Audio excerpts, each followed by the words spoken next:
¿Cómo están mis queridos estudiantes de primer año medio? Es un gusto para mí estar una vez más frente a ustedes en esta nueva revisión de la última ruta de lengua y literatura que trabajamos en la asignatura y que se centraba en el análisis de un texto poético de un gran autor que en lo personal a mí me gusta muchísimo, que es el gran Nicanor Parra.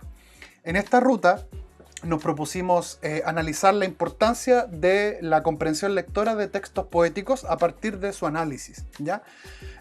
Nos propusimos hacerlo a través de la lectura de un texto poético de Nicanor Parra llamado Sinfonía de Cuna, que en lo personal es uno de los que más me gusta, ¿ya? ¿Qué es lo importante acá? Lo marcamos en el último espacio aquí. ¿Para qué nos va a servir esto? O sea, siempre que nosotros realizamos una actividad, ella cumple un propósito mayor. Nosotros queremos, como dice ahí, potenciar nuestra comprensión lectora y al mismo tiempo ampliar nuestro vocabulario a través del análisis de textos poéticos, ¿ya? Así que empecemos con lo que nos corresponde. Mira, aquí había un pequeño dato. La banda chilena Chancho en Piedra tiene una versión musical de ese tema, ¿ya? Mira, la primera parte es completamente autónoma. Nosotros dejamos para ustedes un material que pueden revisar y además les dejé un video que está en mi canal, que lo pueden ir a ver ahora en este preciso instante, con una biografía en 120 segundos del gran Nicanor Parra. Es un video cortito que te va a servir para entender mejor quién es este autor por si no lo conoces, porque es muy popular y es uno de los más grandes que tiene nuestro país. Ya no está con nosotros, murió hace algunos añitos. Pero las obras de Nicanor Parra, por su contenido, por el uso del lenguaje, por el uso de recursos orales, es un autor muy estudiado en el colegio, dado que ocupa estos elementos de los cuales vamos a hablar en esta revisión o mini clase que yo llamo. Fíjate que acá, para entender un poquito y conocer cómo es el propósito de esta primera parte, conocer quién es Nicanor Parra, aquí tenemos una caricatura muy bonita, ¿cierto? Aparece aquí el texto, el epitafio, ¿ya? Epitafio, que de alguna manera se describe a sí mismo quién es Nicanor Parra a través de un texto poético. Ahora, lo interesante acá es que a partir de la lectura nosotros teníamos aquí una serie de propuestas, ¿ya?, para entender mejor este texto poético donde Nicanor Parra de alguna manera se presenta. Se llama Epitafio. De estatura mediana, con una voz ni delgada ni gruesa, hijo mayor de profesor primario y de una modista de trastienda, flaco de nacimiento, aunque devoto de la buena mesa, de mejillas escuálidas y de más bien abundantes orejas, con un rostro cuadrado en que los ojos se abren apenas y una nariz de boxeador mulato, baja a la boca de ídolo azteca. Todo esto bañado por una luz entre irónica y pérfida, ni muy listo ni tonto de remate. Fui lo que fui, una mezcla de vinagre y aceite de comer, un embutido de ángel y bestia. Fíjate que aquí aparecen muchas características que Nicanor Parra se atribuye a sí mismo a través de este texto llamado el Epitafio. Y mira, aquí tenemos algunas preguntas de vocabulario que te van a servir para entender mejor este texto poético. Fatuo habla de una persona que es engreída o que tiene un comportamiento muy avasallador. Un riel forma parte de las vías del tren. Lucifer es una manera de referirnos al diablo o a Satanás, y absurdo es algo que no tiene sentido de alguna manera. Ahora, antes de ingresar al texto poético, por eso era importante revisarlo antes de la lectura de Sinfonía de Cuna, era hacer una preinvestigación. ¿Qué es una sinfonía? Porque el texto poético que vamos a analizar en esta ocasión se llama Sinfonía de Cuna. Bueno, ¿qué es una sinfonía? Yo ahí debía hacer una pequeña investigación en el diccionario. Y al buscar la palabra sinfonía, yo voy a encontrar la idea de que es una composición musical que se desarrolla a partir de la combinación de muchos instrumentos. O sea, es una pieza musical compleja. Eso es una sinfonía. Debíamos tener ahí un poquito de claridad. La siguiente dice, ¿qué es una canción de cuna? Puedes pedirle ayuda a algún familiar para responder, por ejemplo. Una canción de cuna son aquellas tonadas, cánticos o literal canciones que nosotros les cantamos a los bebés para que se queden dormidos, ¿ya? Arrurú la guagua es un clásico. Ahora, ¿para qué sirven? Aquí te lo estoy comentando, ¿cierto? ¿Para qué sirven? Para que a través de la melodía los bebés, las guaguitas, se queden dormidas. Ahora, lo interesante está aquí en la pregunta número 5. ¿Por qué Nicanor Parra habrá combinado estas dos ideas? Una canción de cuna para dormir bebés con una sinfonía que es una composición musical enormemente compleja. Una canción de cuna no tiene la misma nivel de composición que una sinfonía, por lo tanto aquí tenemos dos conceptos que Nicanor Parra une para crear una idea nueva. Aquí yo te invito a reflexionar el por qué crees que combina estos conceptos. Sinfonía de cuna. Mira, esto que vimos es antes de leer. Con esa información yo puedo adentrarme al análisis que aquí con el equipo de aula hemos preparado para ti. Mira, aquí hay muchas pistas que nos van a permitir ir avanzando y progresando en el análisis de este texto. Mira, vamos a ir estrofa por estrofa haciendo algunas pausas. Esta estrategia, este ejercicio de análisis lírico en este caso, a partir de un texto poético, es una estrategia, o son varias en realidad, una combinación de varias estrategias que nos van a servir muchísimo a la hora de enfrentar cualquier tipo de lectura. ¿Y qué hicimos nosotros en esta ocasión? Te dejamos ahí muchas pistas, muchas pausas que tú debes tener en cuenta a la hora de analizar un texto poético como el que vamos a trabajar hoy. Sinfonía de cuna, dice: una vez andando por un parque inglés, con un angelorum, sin querer me hallé. Mira, aquí marcamos el primer verso, porque habla de como un cuento infantil. ¿Te suena el había una vez? El había una vez es una estrategia textual muy usual de textos narrativos que generalmente son vinculados a los cuentos. Por lo tanto, aquí Nicanor Parra hace un uso consciente de un elemento de otra tipología textual. Ojo, esto no quiere decir que se va a convertir este poema en un cuento, pero ese recurso es muy interesante. Fíjate ahí, recuerda, dice, a las fórmulas de inicio de los cuentos infantiles, como el clásico había una vez. ¿Te das cuenta? Luego dice, con un angelorum, o un angelorum, no sé cómo se pronuncia porque es latín y literalmente es un ángel.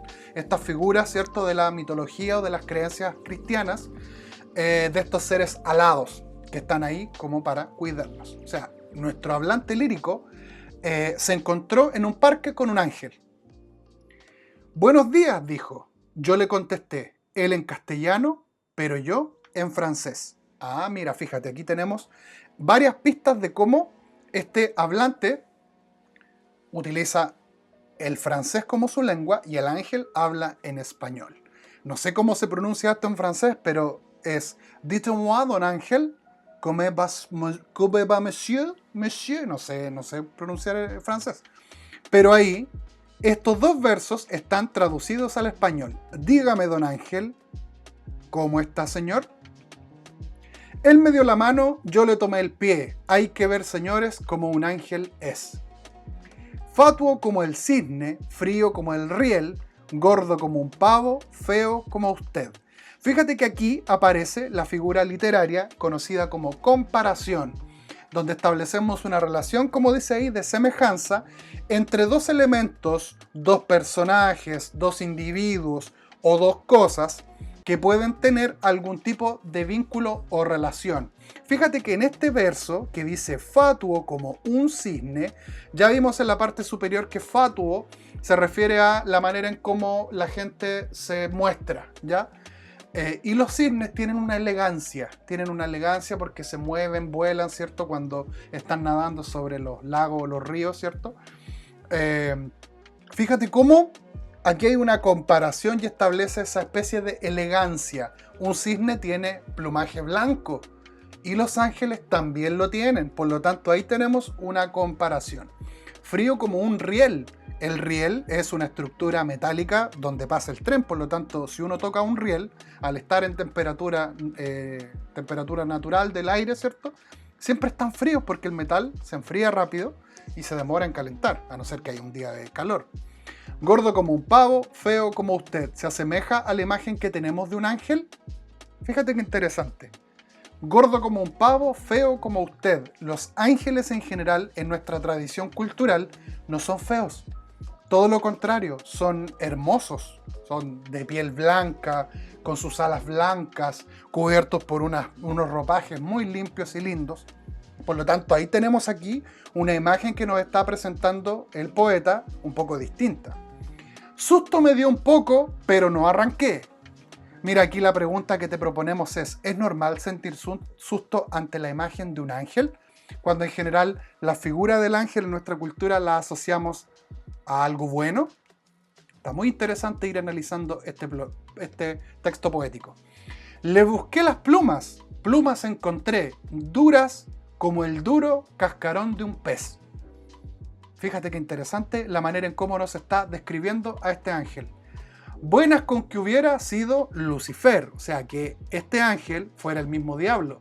Recuerda que la tradición cristiana nos habla de que Lucifer era un ángel que se le reveló a Dios y por eso se volvió en el más malo de los malos, en el villano número 1 de la religión cristiana. Continuamos, siguiente párrafo, estrofa, dice: se enojó conmigo, me tiró un revés, con su espada de oro yo me le agaché. Mira, un revés dice ahí, quiere decir golpe que se da llevando el brazo al lado opuesto del cuerpo. Se utiliza en deportes como el tenis o, por ejemplo, el boxeo. Entonces le tiró un golpe, se enojó conmigo, me tiró un revés, o sea, lo quiso golpear. Ángel más absurdo non volveré a ver. Muerto de la risa, dice goodbye sir. Siga su camino, que le vaya bien, que le pise el auto, que la mate el tren.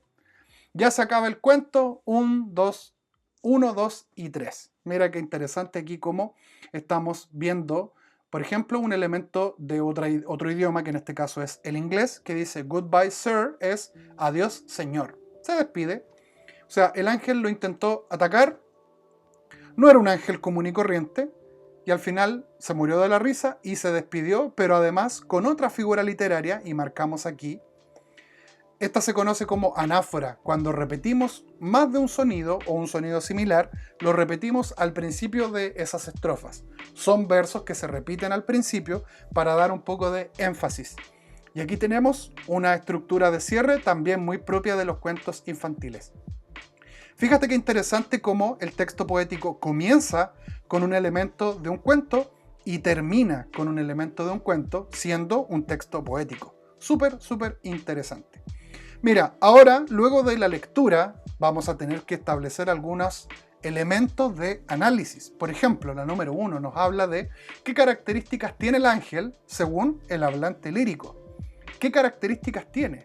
Si yo vuelvo al texto, voy a encontrar varias que están aquí literales. Por ejemplo, frío como un riel. Mira, podría yo interpretar probablemente que el calor, la temperatura del ángel, era imperceptible, o tal vez su actitud. La actitud puede ser considerada fría, pero no tiene que ver con la temperatura, tiene que ver con esa característica propia de la distancia. Ahí estamos haciendo una interpretación. Luego, aquí en información literal dice que el ángel era gordo y feo. Es interesante que el hablante lírico nos muestra características distintas a las que conocemos tradicionalmente de un ángel. Las plumas eran duras. ¿Y qué podemos decir de las características psicológicas del ángel? ¿Podríamos percibirla? Se enojó, se ríe, o sea, tiene una personalidad muy extraña. Te das cuenta que aquí en el mismo texto nos aparecen muchos elementos. Incluso podríamos decir que el ángel habla en castellano y el hablante lírico en francés. Mira qué interesante. Luego aquí tenemos que establecer una comparación entre el ángel que aparece en el texto poético y el ángel que conocemos comúnmente, o la idea que tenemos de un ángel en nuestra cultura de tradición más judeocristiana. Son seres alados, bellos, en muchas ocasiones no se sabe con certeza cuál es su sexo, no son necesariamente ni hombres ni mujeres, ¿ya? Hay figuras que lo representan desnudos, solo con sus alas, pero acá el autor nos presenta una figura de ángel bastante distinta a la que tradicionalmente nosotros conocemos. Lo interesante aquí es hacer esa diferencia. Al establecer esa diferencia, lo que estamos haciendo, mis queridos estudiantes, es caracterizar. Y caracterizar es una de las habilidades de estrategia lectora que utilizamos para decir cómo es alguien. Una persona, un personaje, un hablante lírico o algún elemento de algún texto literario o no literario. Se puede caracterizar el personaje de una novela, pero también podemos caracterizar a un personaje público, un ministro, un cantante, un deportista. Ya sabemos que es hablar de aquellos elementos que definen a un individuo. Características físicas, por ejemplo, o psicológicas. Número 3 dice, ¿qué sintió el hablante lírico al encontrarse con el ángel? ¿Te parece común su reacción? Volvamos al texto, a ver. Dice, susto me dio un poco, pero no arranqué. Ya, esto es completamente discutible porque una vez que se encontró con un ángel en el parque, si esto ocurriera en la realidad, es probable que a nosotros nos dé susto ver a un individuo con alas, ¿cierto? Pero lo que estamos tratando de analizar aquí es lo que sintió el hablante lírico. ¿Es común, es normal asustarse por lo que consideramos desconocido? Ponlo ahí, lo que tú consideras, ¿cierto? Ahora, una buena respuesta se vincula con tus propias sensaciones sobre eso. Es muy probable que algunos de ustedes digan, no, yo no me asustaría, porque yo soy creyente y sé que un ángel es bueno. Pero tal vez algunos de ustedes dirían, oye, pero igual sería muy extraño encontrarme con un ser con alas. Es raro, ¿no? Porque en nuestra realidad, así en el día a día, no es algo que vemos usualmente. Fíjate que estas 3 preguntas están directamente vinculadas con tu comprensión del texto y con la construcción de significados o de ideas que se desprenden de ese análisis. Mira, pasemos a una segunda parte que tiene que ver ya con cuestiones más propias de la teoría del lenguaje. Fíjate, dice, la figura literaria predominante en el poema es la comparación. ¿Por qué crees que el hablante lírico utiliza esta figura literaria para caracterizar al ángel? ¿Por qué utiliza comparaciones? Podríamos decir que la comparación es un súper buen recurso para poder imaginar o poner en nuestra mente una idea de cómo es el ángel. Por lo tanto, aquí la comparación agarra un valor literario muy importante, porque yo puedo establecer relaciones o vínculos con elementos que yo conozco. Un cisne, un riel. Y fíjate que esos elementos me sirven para caracterizar mejor aquello que yo quiero presentar. En este caso me estoy poniendo desde el punto de vista del hablante lírico o el autor que está detrás de ese hablante lírico. Luego la siguiente dice, este conjunto de versos que en lo personal es muy gracioso, dice que le vaya bien, que le pise el auto, que la mate el tren. Ya, la anáfora quiere generar esa sensación de ritmo, es un recurso literario que ya conocemos como una figura literaria, en donde se repiten sonidos para dar esta idea como de melodía, y esto es casi como una especie, no sé si de trabalenguas, pero yo lo he escuchado mucho desde que soy niño, y es muy divertido, y acá el ángel se lo dice al hablante lírico. La siguiente dice, se enojó conmigo, me tiró un revés con su espada de oro, yo me le agaché. ¿A qué crees que se debe el error gramatical subrayado? Dice, yo me le agaché. Ya, fíjate que error gramatical se considera cuando hay ciertas estructuras que alteran el orden normal de las palabras en nuestro idioma. Fíjate que en realidad una manera, comillas, correcta de decirlo es yo me agaché. La acción la ejecuta el sujeto, ¿cierto? Para decirlo así, muy simple. Yo me agaché o me agaché, porque en el verbo está contenido el pronombre personal yo. Pero cuando Nicanor Parra le agrega un me le agaché, tiene que ver con esa interacción y es un recurso muy propio de nuestro lenguaje oral. Lo decimos de manera oral, pero no necesariamente esa misma estructura oral la voy a utilizar en modalidad escrita, entendiendo que nuestro español tiene una organización y eso se conoce como gramática. Por eso aquí habla de un error gramatical, ¿ya? Esto está súper interesante de alguna manera.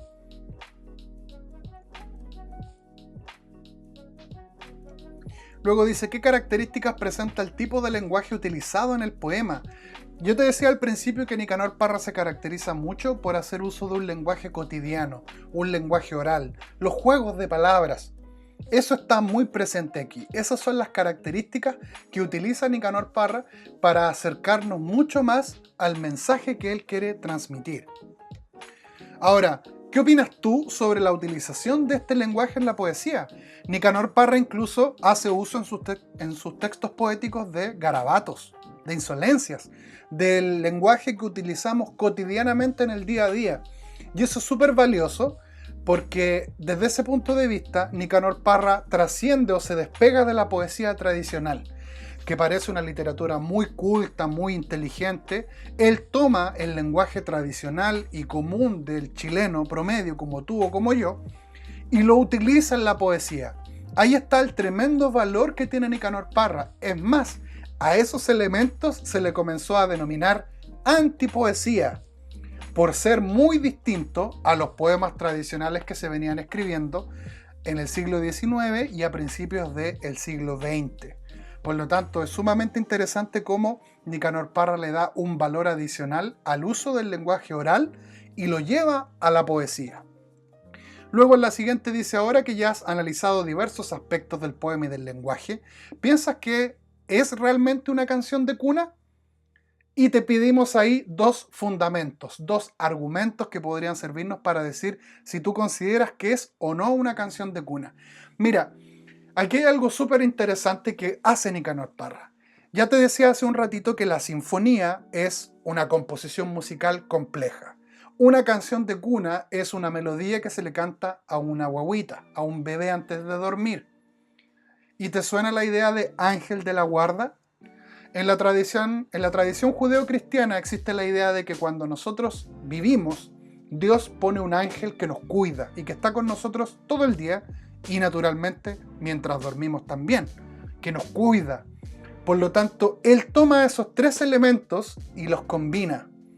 Por lo tanto, ¿será una sinfonía de cuna? En realidad es un uso consciente de Nicanor Parra de hacer ese vínculo entre una canción de cuna y la figura de un ángel que él se encuentra. ¿Por qué te lo comento de esta manera? Porque Nicanor Parra en muchos de sus poemas es muy crítico, incluso se burla de las creencias cristianas. Se burla mucho. Por ejemplo, mira, si me permites volver aquí a la imagen, en esta ilustración que vemos al principio, Nicanor Parra está parado sobre un ataúd. Y dice aquí: voy y vuelvo. Esa es una clara referencia a la figura de Jesús, de Cristo, quien luego de morir, según la tradición cristiana, resucitó. A Nicanor Parra siempre le llamó la atención esa figura de Jesucristo. De hecho, él tiene un libro que se llama Prédicas del Cristo del Elqui, donde él construye una nueva figura a modo de Mesías, muy similar a lo que nosotros conocemos de Jesucristo. Ahora, en esa manera de referirse a los elementos de la creencia cristiana, Nicanor Parra mezcla estos recursos. Por eso es muy, muy entretenido leer sus textos poéticos. Ahora, yo te mencionaba hace un ratito esta idea de antipoesía, pero tú debes tener súper claro que la antipoesía de Nicanor Parra existe como tal al despegarse de la poesía tradicional. Eso es una característica. Lo segundo, utiliza lenguaje, vocabulario y elementos de nuestra tradición oral. Los trabalenguas, los juegos de palabras, incluso, como yo te decía, los garabatos, que pareciera ser que están como muy aparte de lo que es la literatura, pero él los utiliza. Por lo tanto, la antipoesía se puede evidenciar desde muchas perspectivas. La más importante, creo yo, son varias, pero creo tiene que ver con el despegarse de la poesía más tradicional y culta. Es más, Nicanor Parra se burla de eso también y ocupa la risa como un elemento muy importante en sus textos poéticos. Lo vamos a encontrar muchísimo. Él se burla de muchas cosas y lo hace con una sutileza y un talento literario que es muy entretenido de analizar. Y fíjate que aquí terminábamos con una actividad familiar que tú puedas compartir con tu grupo, papá, mamá, tío, tía, amigos, vecinos, qué sé yo, y que tiene que ver con la familia Parra. Mira, la familia Parra es una familia de artistas chilenos muy, muy, muy conocidos. Entonces aquí aparecen 5 figuras, 5 láminas, y aquí aparecen varias opciones que están desordenadas. tú tendrías que de alguna manera ordenarlas y decirnos quién es y cuál es la ocupación por la que se caracteriza. Mira, a Nicanor Parra tú ya lo conoces. Nicanor Parra es un poeta muy conocido y está aquí. Nicanor Parra, poeta, matemático y físico chileno, porque a pesar de que él sea un escritor, su profesión es profesor de matemática y física. Él se dedica a la poesía con los años, pero eso fue lo que él estudió. Si revisas la biografía que te dejé en la etiqueta, te vas a dar cuenta. Luego tenemos aquí a la indiscutible y archirequete contra querida Violeta Parra. Violeta Parra es hermana menor de Nicanor Parra. Y por aquí tenemos su dato. Mira, cantante, poetisa, pintora, compositora y artesana. Aquí está. Mira, una de sus composiciones más conocidas es la canción Gracias a la vida. Luego tenemos aquí al tío Lalo Parra, que es un cantante muy conocido también, forma parte de esta gran familia. Igual está el tío Roberto, que es hermano de Nicanor y hermano de la Violeta también, forman parte de la misma familia. Que también son músicos, son de la misma arista, ya son grandes cantautores, muy reconocidos también. Y finalmente tenemos aquí a la cantante Javiera Parra, muy conocida en los años 90, por ejemplo, la canción Compromiso, que es un remake, si no me equivoco, de otros temas, ¿ya? Pero tiene varias en realidad, tiene varias canciones conocidas. De hecho, tiene una banda, Javiera y los Imposibles. Fíjate que ellos forman parte, si no me equivoco, Javiera es nieta, no recuerdo muy bien en este momento, pero ella viene de la misma familia Parra que está muy vinculada a el arte, la música y las letras de nuestro país. La idea era que lo pudieras conversar, porque naturalmente muchos de ellos tú no los conoces, pero forman parte de la tradición cultural de nuestro país. Y aquí tú completabas el cuadrito, aquí estaban las pistas. Así que muy interesante esta actividad también para conocer un poquito más sobre esta familia Parra, que hoy estuvimos trabajando en profundidad sobre el gran, único Nicanor Parra. La idea es que a medida que tú revisas este material puedas ir haciendo las correcciones y los comentarios que necesitas para ir aplicando este conocimiento que vamos utilizando en estas rutas de aprendizaje que vamos desarrollando. Así que espero que te haya gustado, espero que te haya servido también y te mando un gran saludo, espero verte pronto, cuídate junto a tu familia también y nos vemos en un próximo video. Adiós.